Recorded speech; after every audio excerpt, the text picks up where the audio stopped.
Hello there, and welcome back to Daddy Rolled a One. I'm Martin, and this is another video in my series on the history of early tabletop role-playing games, including Dungeons & Dragons.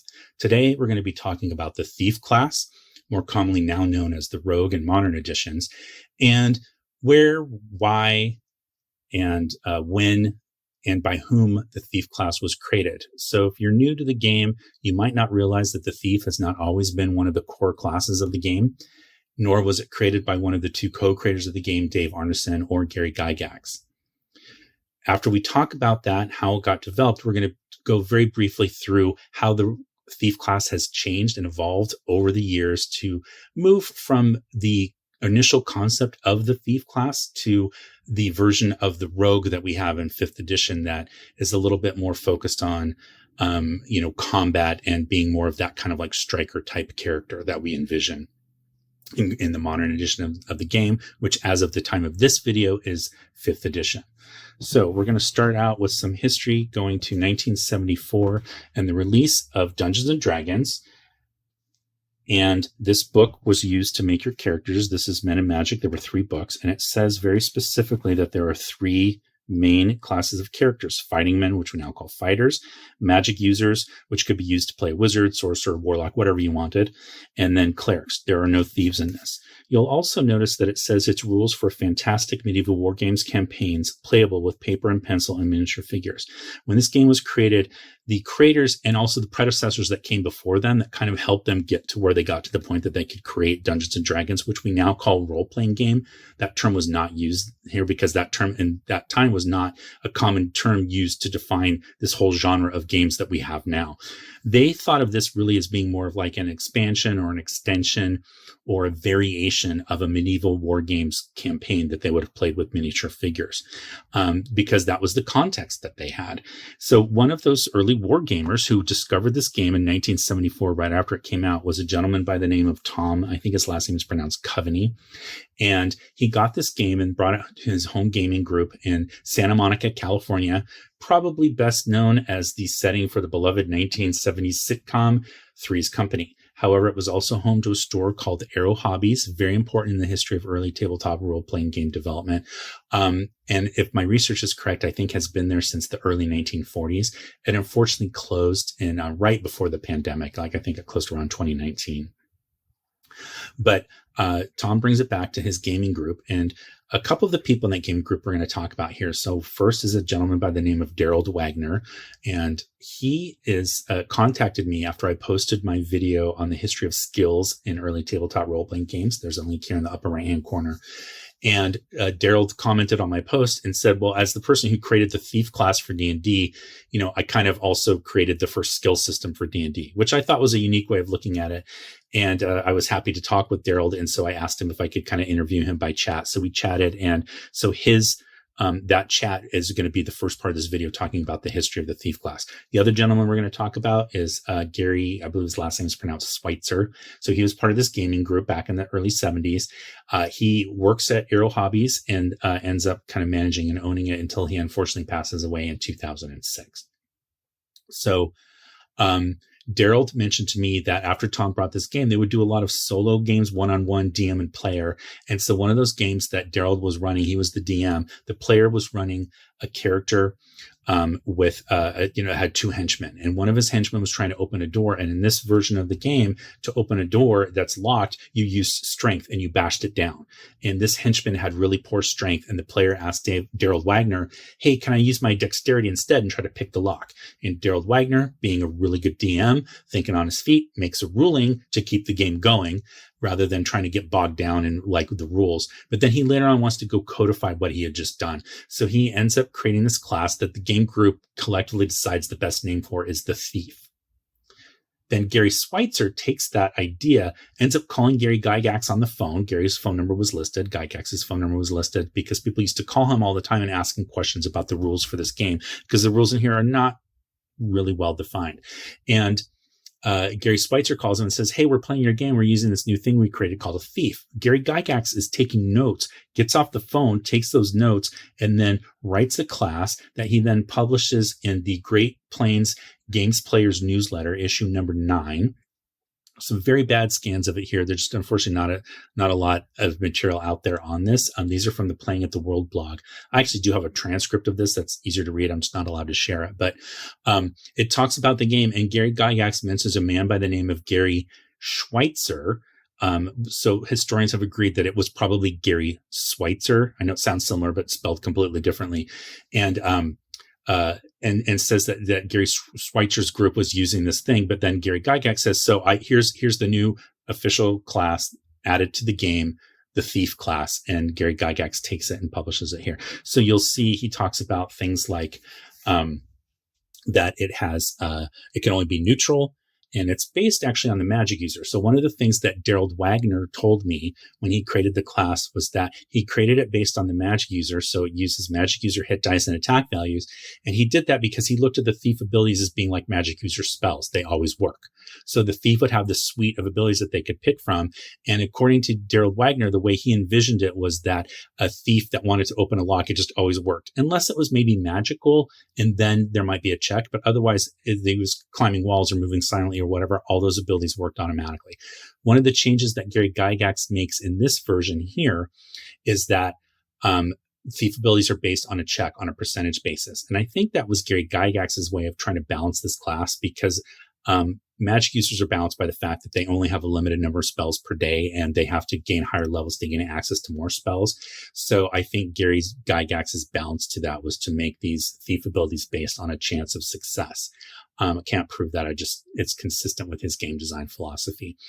I did ask Daryl Wagner if he had his original notes still that he could share with me. And all he told me was that this version that was published in the Great Plains Games Players newsletter was pretty close to what he had originally done.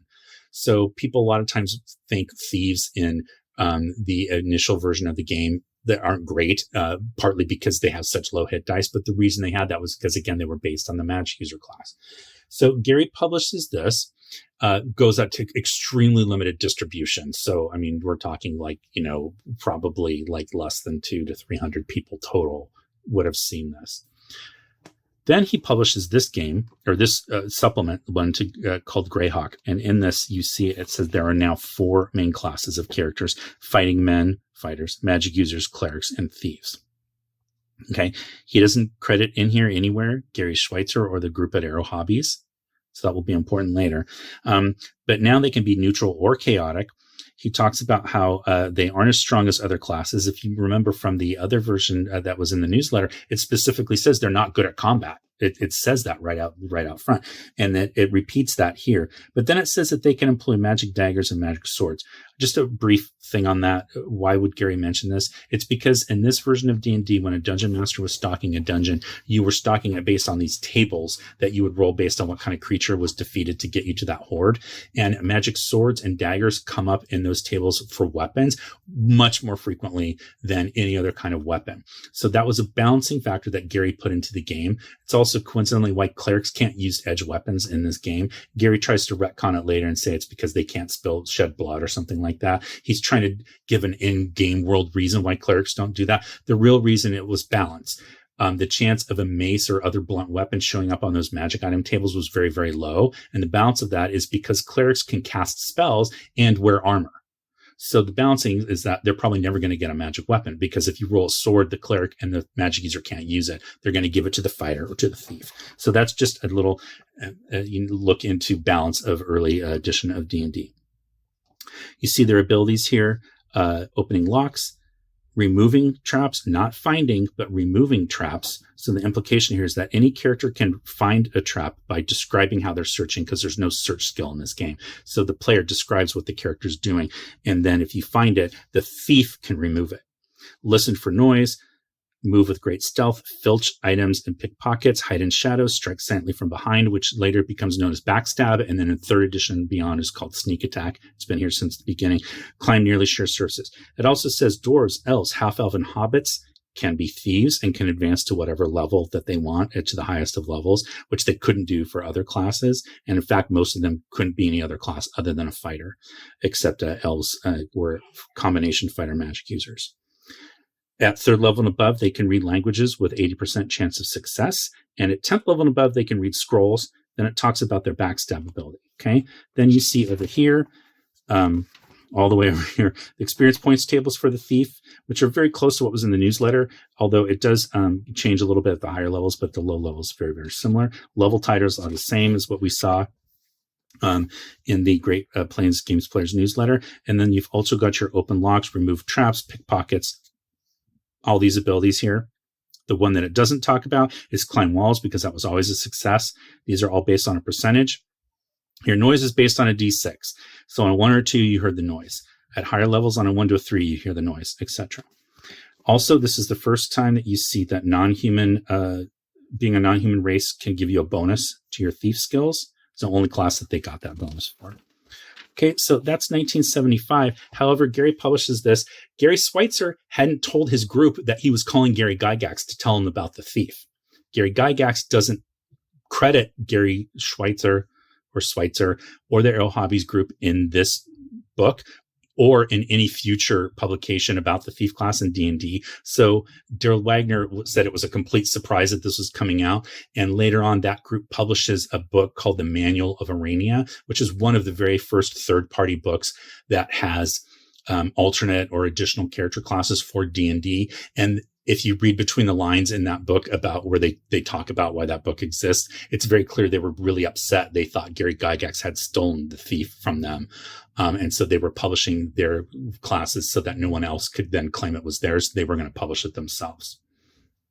So that's this. Then you have in 1978, the release of this book, The Player's Handbook for Advanced Dungeons and Dragons. Okay. So in this book, the thief class is here. There's a little cartoon here. My mom used to cut these out. It's about playing Dungeons and Dragons. She used to cut these out and she'd mail them to me and stuff. And she's no longer with us, so I keep that in there. When I look at my book, it's just in there. So sorry about that. But anyway, thieves, 6-sided hit dice. Okay, so they've improved now. D4 up until this point, but now they're on a D6. Level title is pretty much the same. Experience points have gone up a little, but they're still one of the lowest for any class to get to second level. And then you've got their table of abilities here. Now it's changed. It's now find or remove traps. It's no longer just remove traps. Hear noise has moved from a D6 to a percentage basis. Climb walls is no longer automatic. It's on a percentage basis. And read languages is no longer 80% effectiveness at third level. It starts at fourth level at only 20%, goes up to 80% only at 16th level. And then you've got your non-human racial adjustments there. So other than that, thieves in this version of the game operate very, very similar to what we saw in Greyhawk. As they do in this version of the game, this is 1981 Moldvay Basic. If you're not familiar with this or the names causing you trouble, check out my video on the history of the history of D&D editions to help you navigate some of these name changes. But thieves in this are very, very similar to what we saw in Greyhawk. However, they have adopted the find or remove traps from AD&D. And then the other thing in this game is that all thieves are human. So in this version of the game, it's racist class. I have a whole video just on Moldvay Basic. But dwarves, elves, and halflings are their own classes, and so they can't be thieves. In this game, all thieves are human. Also, in this game, removes the alignment restriction for thieves, so they no longer have to be neutral or chaotic. Okay, so that is the 1981 edition. Then you get to, I'm going to skip all the way to 1989. This is the release of second edition, Advanced Dungeons and Dragons. And thieves in this game, for the first time, we see the classification of rogue. Now, this is not a class. It's like an umbrella group that encompasses both thieves. So thief is still the name of the class, as is bard. So a lot of people think, oh, they changed thieves to rogue in second edition. They didn't. It's still thief. It's just a rogue is an umbrella class. The abilities are the same. However, you see these percentages are very different. The way that they did it here was they gave you a base score, and then they gave you 60 percentage points that you could allocate however you wanted among these scores. There's some rules to how you can do it. But you got 60 points at first level, and then at every additional level, you get an additional 30 points that you can allocate. Okay, so you're customizing your thief, which is the first time that you could ever do that in a D&D type game. The other thing that we get in second edition are non-weapon proficiencies, which are skills. So in addition to those thief skills, which are now we have to call those abilities to make sure that we're defining them correctly, those are abilities of the thief class. then you also have these non-weapon proficiencies that rogues can take. You can pick some of these, and it's stuff like appraising or ancient history or disguise or forgery, things that we associate with rogue-type characters, and you customize your character further with these, okay? So that is second edition. I'm going to jump all the way now to third edition in 2000, and this specific version of third, which is a revision of third, which is 3.5, 2003. So this game changes things quite a bit, because in this version of the game, so we have now officially changed the name of thief, is now called a rogue. Okay, it's removed all those abilities that we commonly associate: hear noise and move silently and hide and climb walls. Those aren't here. What we have are sneak attack, which is the old backstab. We do have trap finding. We have a few other things, uncanny dodge, but all those things that we think of as being thief abilities are gone. I'm going to get to that in a second. Just as a quick aside, the attack bonus in third edition and 3.5 for rogues is the same as for clerics, going all the way back to that version of the class that was written in the Great Plains Games Players newsletter. It says in the class description that thieves attack as clerics. So it's just interesting that all the way now, all the way in third edition, decades later, they attack at the same rate as a cleric. Okay, so it goes on to describe the abilities. Sneak attack now has very, very specific terminology of how it works in a game. Backstab was a little bit more open to DM interpretation. And then this game adds a skill system. So that's where you're going to get what we used to think of as the thief abilities are going to come in the form of skills. The rogue list, they get a pretty big list. They also get the most skill points to allocate to these skills. So this is how you're going to customize your character based on the skills that you pick here. So if you want climb, or you want, hear noise, or, move silently and hide, you would pick it from this list. And that's how you'd customize your thief. Okay. So now we're going to jump to fourth edition, 2008. This is a big change, because it's going to change the way that a thief operates here, because it's changing them from being that kind of sneaky type to what in this game is known as a striker. And you need them in your game. So striker is a key character class or key character concept in this game. And it's because they're very effective in combat. So in this version of the game, every character has to be good at combat and skills. Skills are no longer the purview of the thief like they used to be. Every class has skills that they're good at using, and every class has to be good at combat. So they really upped the combat effectiveness of the thief in this game, or rogue. It's called a rogue still, that it was called in third and 3.5.